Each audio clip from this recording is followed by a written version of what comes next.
Cuando nos hablan de la NASA, imaginamos de una vez los astronautas, que solamente van astrofísicos, físicas. Pero resulta que hay una mujer berraca que creó una fundación que se llama She-Is y lleva niñas a la NASA a compartir conocimiento, a generar esa expectativa del desarrollo de la ciencia, de la tecnología, de la innovación, de empoderar a esas niñas desde pequeñas. Así que hoy en Berracas y Transformadoras vamos a conocer esta historia. Vamos a mirar quién es Nadia.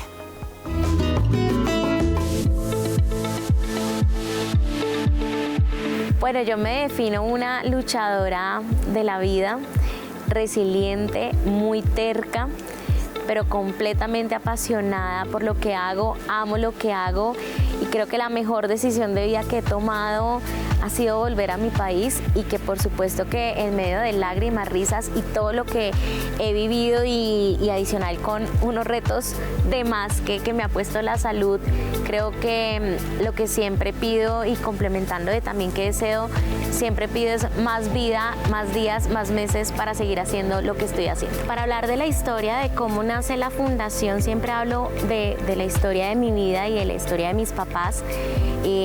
Hace 37 años cuando nació mi hermano, se lo entregaron a mis papás más de 3 veces desahuciados sin ninguna esperanza de vida y a los 2 años nazco yo con una situación similar, pero ver el esfuerzo y el ADN de mis papás de ese propósito de lograr lo improbable de los diagnósticos médicos, pues crecí por muchos años en las clínicas. Recuerdo una de mis jefes en el BID me dijo, ¿por qué no presentas este proyecto siendo solo una idea a la Casa Blanca, al programa de Emprendedores Emergentes? Y creo que ahí inicia otra historia de persistencia y de creer en esto y me gané esa convocatoria con 10 emprendedoras alrededor del mundo. Viajamos con el expresidente Barack Obama a Kenia, estuve en la Cumbre Mundial de Emprendimiento y yo creo que ahí tomó razón y tomó fuerza lo que yo había vivido con el ejemplo en mi casa de persistir y de que nada era absolutamente imposible. Fundo She-Is en enero del 2016 y nace con ese objetivo, con el ejemplo que nos dio mi mamá, que siempre nos mostró que donde hay una máquina de coser no hay hambre, y era también un tema de cómo estas herramientas llegamos a los territorios y con una herramienta como una máquina de coser puedes transformar hasta una familia. Y ahí inicia la fundación y empiezo a recorrer todo Colombia para saber que lo que yo quería hacer en esa idea de She-Is, de ella es, valía la pena y me encontré con una realidad que necesitaba 100 fundaciones más como estas y es el propósito y cómo nace She-Is, desde una historia de vida plasmada a una historia a los territorios. Hoy somos una de las organizaciones de mayor impacto en Latinoamérica. Lo que nos queda por hacer es que si somos un caso de éxito en el mundo, es que en Colombia creamos y visibilicemos y potencialicemos ese trabajo con nuestras niñas y con nuestras mujeres. Bienvenidas y bienvenidos a Berracas y Transformadoras. Nos acompaña Nadia Sánchez. Bienvenida. Muchísimas gracias por esta invitación. Bueno, Nadia es Mujer Cafán 2024 y se ganó el premio por el trabajo que está realizando desde su fundación She-Is. Cuéntanos un poco qué te animó a hacer esta fundación. Bueno, hace 8 años y medio yo trabajaba en el Banco Interamericano de Desarrollo, estaba viviendo en Washington y nace una oportunidad de crear un proyecto social para que el banco lo pudiera implementar y nace She-Is. En su momento fue rechazado y ahí decidió renunciar y volver a Colombia para crear la fundación con un propósito de vida de poder servir y transformar la vida sobre todo de mujeres y niñas víctimas del conflicto armado a través de herramientas de educación. Entonces yo creo que el mayor anhelo, el mayor sueño de haber creado She-Is fue a través de ese propósito o de ese ejemplo que tuve siempre con mis papás. Entonces fue como idealizar y llegar a esa Colombia profunda. Bueno, más de 17.000 mujeres se han beneficiado de She-Is y has llevado cerca de 1.000 niñas a la NASA. ¿Cómo es eso? Bueno, con la Fundación tenemos varias líneas de acción. La primera se llama Ellas Esmeralda y es todo el trabajo que hacemos con las mujeres entre los 18 y los 55 años para que salgan de esas trampas de pobreza y a través de educación en ciencia, tecnología, en temas de construcción de paz, de innovación y emprendimiento, puedan fortalecer sus proyectos. Hoy en día tenemos 2 centros construidos en zonas álgidas en Colombia, como lo es Arauquita y como lo es Orito, Putumayo, y donde hemos beneficiado a cerca de más de 17.000 mujeres. De ahí nace Ellas Astronauta, que es el programa enfocado para niñas entre los 11 y los 17 años, pero niñas en extrema vulnerabilidad, de esos rincones donde incluso la conectividad sigue siendo un desafío. Y es niñas que tengan esos talentos o ese interés de romper los estereotipos en las áreas STEM de ciencia, tecnología, ingeniería, artes y matemáticas. Entonces nace esa opción y en medio de una conferencia contando la historia de vida y de She Is, se acercan y me dicen que si podía presentar ese programa a un proyecto, a una mesa, y resulta que la mesa era la Junta Directiva del Space Center de la NASA. Y es así como en el 2020 nace Ellas Astronauta como el primer programa de habla hispana junto con el Space Center de la NASA para niñas, para disminuir esa brecha que hay de acceso de niñas y mujeres en estas áreas. En el área de la ciencia. Así es. Bueno, quiero que miremos la siguiente infografía, donde vamos a ver la población vulnerable que tenemos en nuestro país y cuánta de ellas son mujeres, ¿no? Vamos a mirar esta infografía. Población vulnerable en nuestro país. Colombia enfrenta una realidad compleja en cuanto a su población vulnerable, una situación que impacta de manera significativa a las mujeres en nuestro país. Según el Departamento Administrativo Nacional de Estadística, DANE, y el último informe del Programa de las Naciones Unidas para el Desarrollo 2023-2024, se estima que alrededor del 42% de la población colombiana se encuentra en situación de vulnerabilidad económica y social. Esta categoría incluye personas que viven en la pobreza, víctimas del conflicto armado, comunidades afrocolombianas, indígenas y desplazados internos. De ese porcentaje, aproximadamente un 55% son mujeres, lo que equivale a cerca de 12 millones de mujeres en situación de vulnerabilidad en Colombia. Este grupo enfrenta mayores barreras para acceder a servicios de salud, de educación y empleo formal, lo cual perpetúa un ciclo de pobreza y exclusión. Las mujeres, especialmente las cabezas de hogar, las mujeres rurales y aquellas pertenecientes a grupos étnicos, se ven afectadas de manera desproporcionada. Estudios recientes revelan que el 70% de los hogares monoparentales liderados por mujeres viven en condiciones de pobreza y en zonas rurales la cifra alcanza el 75%.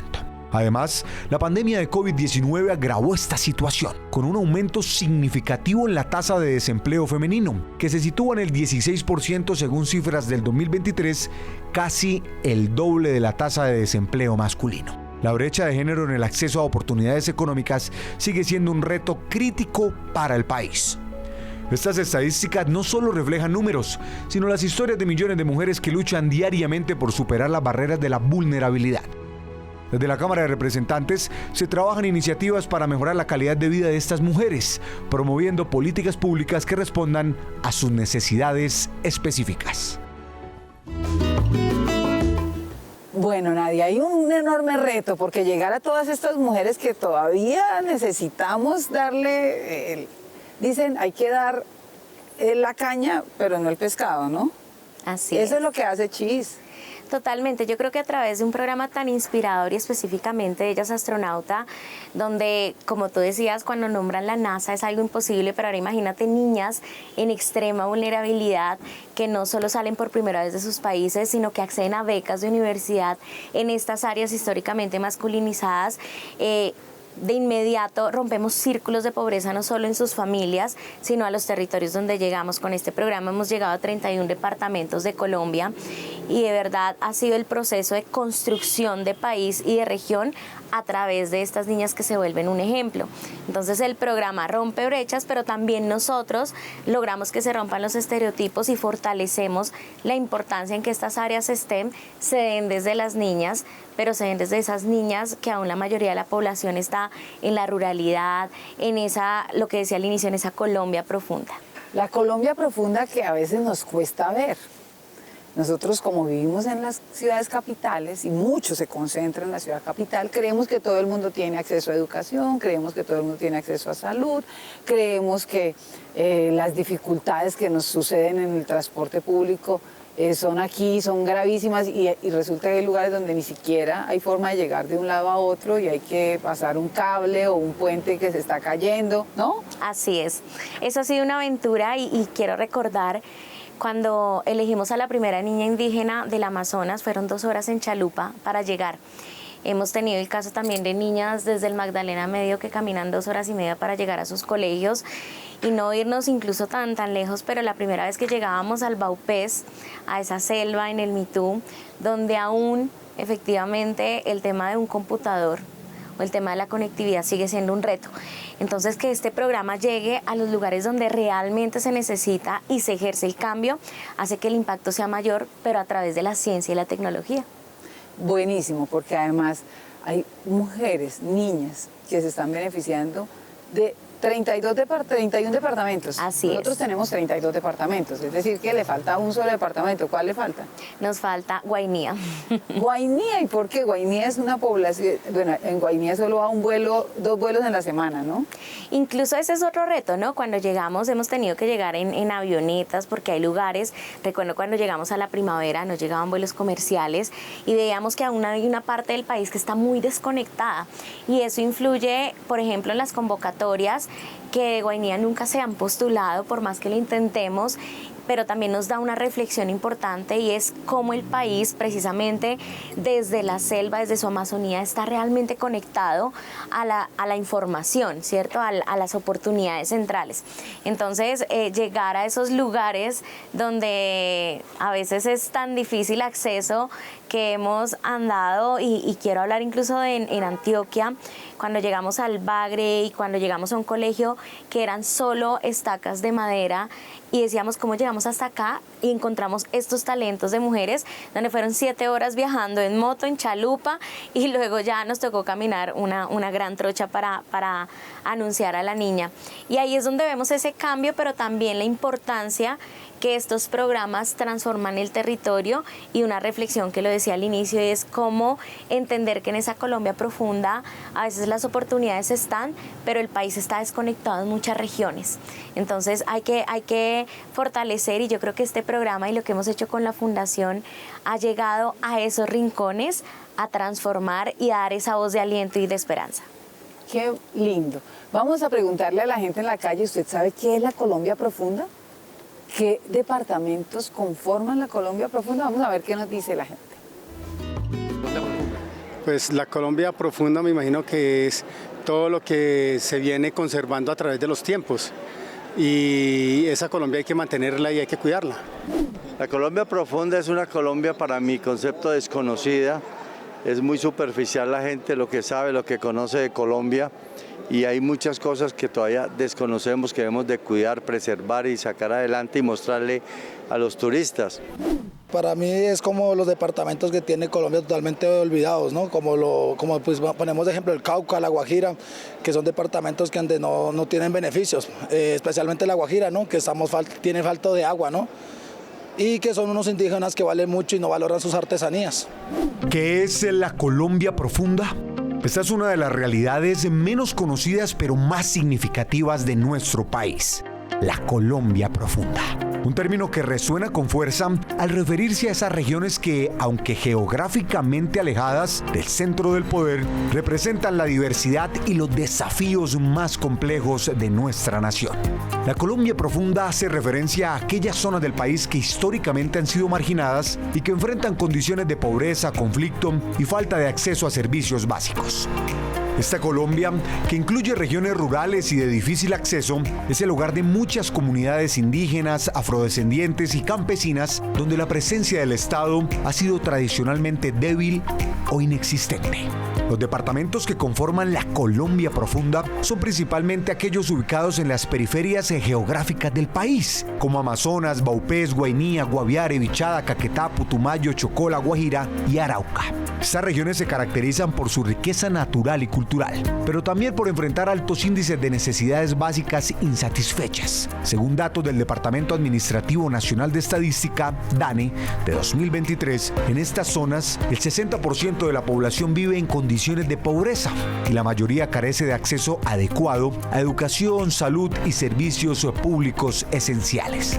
Un informe del Departamento Nacional de Planeación resalta que en estos departamentos el acceso a la educación secundaria completa es del 50%, significativamente por debajo del promedio nacional del 80%. En cuanto a la cobertura de salud, apenas el 40% de la población de la Colombia profunda cuenta con servicios adecuados, en comparación con el 75% en otras regiones del país. Estas áreas también enfrentan desafíos de seguridad con la presencia de grupos armados ilegales y economías ilícitas que perpetúan el ciclo de violencia y desplazamiento. Solo en 2023, más de 25.000 personas fueron desplazadas en estos departamentos, un aumento del 15% respecto al año anterior, según la Unidad de Víctimas.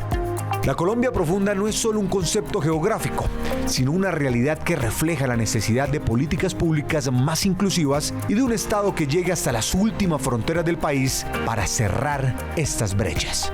Entender y atender las necesidades de estos departamentos es indispensable para construir una Colombia más justa para todos. Bueno, la Colombia profunda le cuesta a la gente saber qué es, ¿no? Totalmente. Yo creo que... Tú me decías, ayer me pasó. Sí, estaba en una entrevista y estaba hablando con la naturalidad de llegué al Vaupés, no sé qué, y una persona que estaba en el estudio me dice, el Vaupés es en Colombia. No sabemos ni siquiera cuáles son los 32 departamentos, ¿no? A veces hay personas que no tienen la certeza de que existe una Colombia profunda. Y lo que decía hace un momento, personas que no tienen acceso a un servicio médico.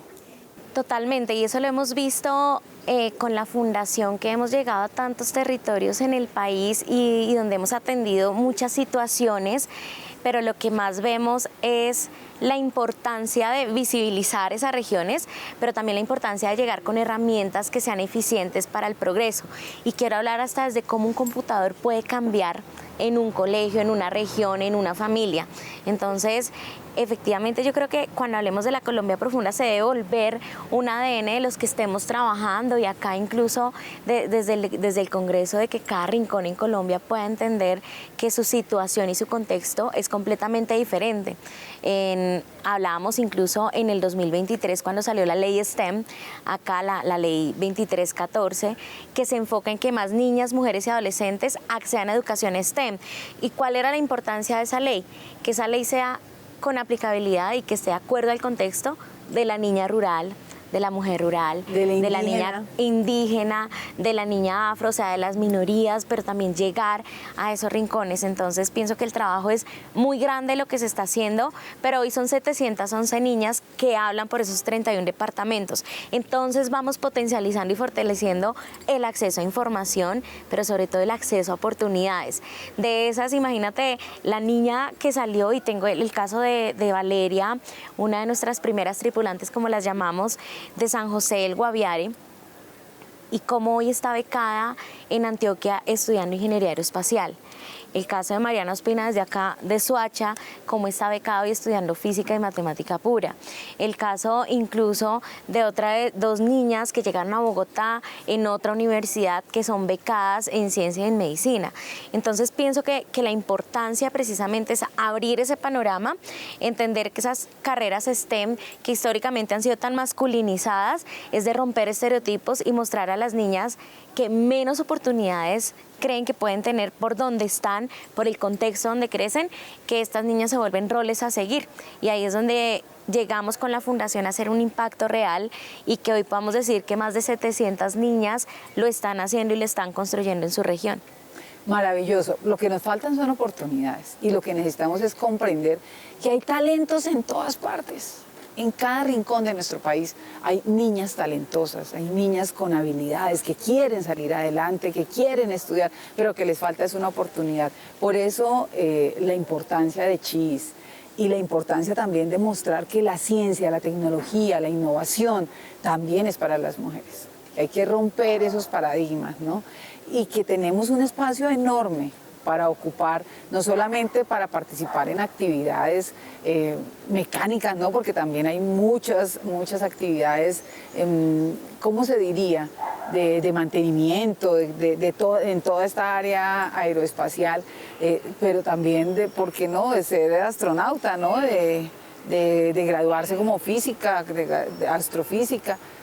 Hay mucho espacio, hay muchas carreras súper importantes donde las mujeres tenemos un campo de acción, vamos a ser muy creativas y estoy segura que en unos años vamos a decir, bueno, ¿y dónde está la niña del Guainía? Que este departamento no ha presentado a nadie en la convocatoria. ¿Cómo es eso de la convocatoria para que si alguien del Guainía nos está escuchando, nos está viendo, diga, bueno, igual el Guainía, ¿por qué no se ha presentado? Bueno, es una convocatoria abierta, se unen todos los medios de comunicación y hacen una convocatoria y medios locales y regionales, incluso por departamento, con el apoyo también del ejército, y se hace una convocatoria que durante un mes y medio las niñas de todo el país pueden aplicar y que cumplan los requisitos. Entonces hay un beneficio y es que efectivamente cuando se unen todos los medios de comunicación pues llega a todos los rincones, pero mira el desafío que hemos tenido por ejemplo en el Guainía y puedo entender un poco el porqué, porque las primeras niñas del Bichada fue gracias a una profesora que cogió un grupo de 20 estudiantes y las llevó a su oficina donde tenía un computador y donde tenía internet e hizo que todas se inscribieran. Entonces mira la importancia que muchas veces pueden tener la ilusión, pero no tienen las herramientas para hacerlo. No tienen los medios. Un computador le puede cambiar la vida a alguien, ¿no? Y a una comunidad, en este caso. Así que hay mucho por hacer por estas niñas. Yo quiero preguntarte, Nadia, ¿qué es lo más gratificante de la actividad que realizas? Yo creo que lo más gratificante, uno, es levantarse y recibir la cantidad y cientos de mensajes de las niñas que sonríen, que están cambiando su destino, que salen de círculos de pobreza, pero sobre todo que gracias a estos programas están previniendo todo abuso, están previniendo temas de embarazo adolescente, pero también están construyendo país. Y al final del día saber que te vas a acostar y que ya no son 100, 200, sino 300 niñas y que estás dejando un granito de arena, creo que es lo más importante de nuestra labor. Y que estamos llegando donde muchas veces no llega ni siquiera el Estado. Claramente. Entonces, la gratitud inmensa es poder decir que se está transformando, que se está impactando, pero que se están haciendo a esas mujeres y niñas invisibles, invencibles. Y ese es el mayor agradecimiento que uno tiene. De invisibles a invencibles, es una frase poderosa. ¿Y qué es lo más difícil? ¿Cuál es el reto que has tenido que superar? Yo creo que en este trabajo lo más difícil es que a uno nunca lo preparan para la realidad, la verdadera realidad y verla de frente, de saber cómo se normaliza el abuso sexual, de ver las violencias hacia nuestras niñas y mujeres. El reto más grande es precisamente preparar el corazón y la mente para no, digamos, destruir y no flaquear, sino todo lo contrario, que sea como ese incentivo de trabajar más. Otro de los retos más grandes ha sido incluso a veces el tema de las sinergias o las colaboraciones, de la inversión para poder llegar a más territorios, de a veces ser escuchadas. Yo creo que más allá cuando hablan de los retos que tienen los emprendedores o las emprendedoras y sobre todo en el campo social, dicen de la financiación, en mi caso yo digo que el reto más grande es ser escuchados en algunos territorios o colaborar en conjunto. Y por supuesto que no es, digamos, como algo alejado de la realidad, es enfrentarse a la realidad del conflicto armado. O sea, nosotros tenemos una casa en Arauquita y hemos estado amenazados, hemos salido, no hemos tenido que cambiar la casa, nos han sacado en medio de un paro nacional armado y aún así seguimos trabajando. Y yo creo que ese reto se convierte en una historia, en una anécdota más, porque hay que seguir, porque si paramos, pues efectivamente el círculo y la violencia va a seguir pasando. Entonces yo creo que el reto más importante es un poco desplegar y hacer más fuerte el corazón cuando conoces la realidad de frente. Coraza, yo digo que coraza, hay que tener coraza para poder ver la realidad tan cruda que se ve en diferentes lugares de nuestro país y tomar aire y decir, no, esto no me va a vencer, aquí vamos a seguir, ¿no? Totalmente. Aquí vamos a seguir luchando porque hay muchas mujeres y niñas que lo necesitan. Nadia, ¿tú qué crees que es la clave del éxito para las mujeres? Lo principal, y creo que lo vivimos a diario, cuando hablamos de la clave del éxito, realmente hablar de éxito es subjetivo, porque lo que puede ser éxito para unas personas, para otras no. Pero yo hablaría más de esa clave del éxito acompañado de la felicidad, y es, el éxito está cuando haces realmente lo que te hace feliz y te apasiona. Lo que te mueve y lo que te apasione, ahí tú puedes mirar hacia atrás y ver cuántas mujeres has ayudado a brillar, y ese es el mayor éxito que yo tengo. Más allá de los reconocimientos o de los logros, el éxito se define para mí en estos momentos, y que se impregna en la fundación y con las niñas y las mujeres, es que cualquier cosa que hagan las mueva la pasión y la alegría de que lo están haciendo porque lo aman y creen en eso, pero sobre todo que cuando mires hacia atrás veas la cantidad de mujeres que has ayudado a brillar, que estés poniendo la escalera y no quitándola. Muy bien. Hay mucho por hacer y hay que ponerle la escalera a muchas para que sigamos subiendo. Hay que darle la mano a muchas para que podamos generar esas sinergias, esa ayuda colaborativa. Hay que dar oportunidades. Y a veces uno dice, no, pero yo no tengo nada, yo no puedo ofrecer nada. Todos, todas tenemos algo que ofrecer, algo que hacer, algo que dar, ¿no? Todos, en cualquier instante. Totalmente. Yo siempre digo que cada una y cada uno desde su rincón tiene mucho para dar, y a veces pensamos que uno tiene una ideita pequeña, que esto es muy poquito, pero no sabe quizás hasta una palabra que alguien la esté escuchando está transformando. Entonces desde cualquier entorno estamos sembrando una semilla y se convierte en un efecto multiplicador. Así es, vamos a sembrar muchas semillas, así como Chi se está sembrando en cada rincón de nuestro país, generando inquietudes, esa expectativa para las niñas de llegar a la NASA. Y también a las mujeres para generar habilidades, destrezas y, ¿por qué no?, desarrollar grandes emprendimientos, ¿no? Se nos acaba el programa del día de hoy. Le doy el agradecimiento a Nadia por acompañarnos, pero además mi reconocimiento, porque se vino del exterior a hacer país, a aportarle, a generar transformación en la vida de muchas niñas y mujeres. Más de 17,000 ya han sido beneficiadas y seguirán muchas más en 31 departamentos de nuestro país. De verdad, gracias por lo que haces, y quiero que le envíes un mensaje a todas las personas que nos están viendo para impulsarlas. Bueno, no, muchísimas gracias, y yo creo que este mensaje siempre lo doy, es que nunca te va a definir el lugar donde naces ni el contexto donde creces, sino te va a definir cómo tomas eso y lo conviertes en una oportunidad para transformar. Así que sigamos siendo agentes y catalizadoras del cambio, y que nos movamos por la pasión y por supuesto el amor por lo que hacemos. El amor por lo que hacemos, el amor propio, ser generadoras y transformadoras de cambio. Que desde donde yo esté, es que a mí no me define, es que yo nací en tal lugar, no, es que yo no. Si yo lo tengo, lo creo en mi corazón, se lo transmito a mi mente, estoy segura de que así va a ser, es decir, que voy a cumplir la meta. Lo que creo, lo creo, ¿no? Lo que creo, lo creo. Entonces vamos a crear, a soñar, a imaginar, pero sobre todo a generar transformación en nuestra vida, en nuestras familias y en nuestra comunidad. Un abrazo fraterno y solidario, y nos vemos aquí en Berracas y Transformadoras la próxima semana.